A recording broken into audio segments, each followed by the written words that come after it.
products for free, they can kick the tires, they can execute, they can actually produce a product in production. It's got full fault tolerance in it, so they can produce an indestructible product.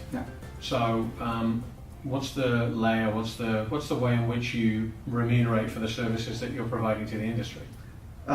We look at it this way.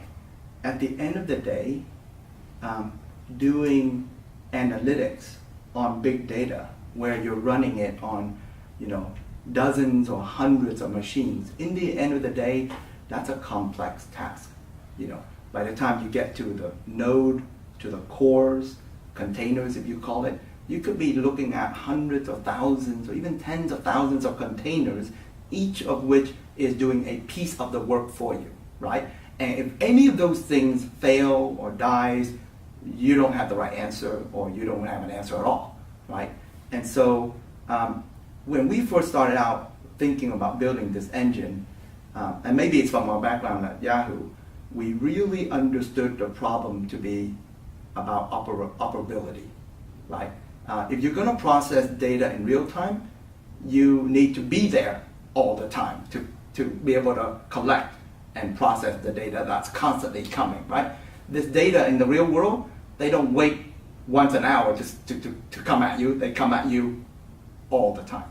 And so we set out with some very clear goals around certainly latency, sub-second, throughput, billion events, or whatever, but really also around the notion that it has to be up 24/7, and that it has to be able to, even with failures in nodes, because that happens all the time when you have these clusters, it needs to actually come back up in seconds and literally lose no data and act as if no outages have happened.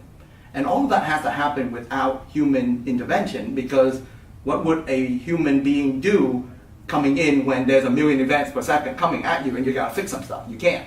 So this thing has to design itself to self-heal, self-correct, and come back up, and literally still spit out the data exactly correctly with state and so on. So you ask yourself, geez, if you give an engine that's this good, what do you focus on? Well, turns out, like I said in the beginning, this thing is still really complicated.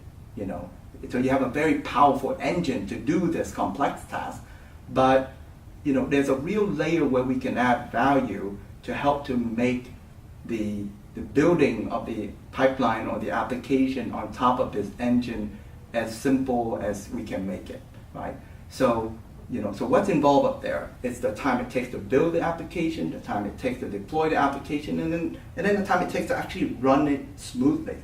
So the total cost of ownership is a parameter that we focus a lot on, and time to value is another focus. And we think we can build a set of tools, a set of capability, a set of applications on top that can really help someone get to production very quickly and be able to run their business insight analytics very cost effectively.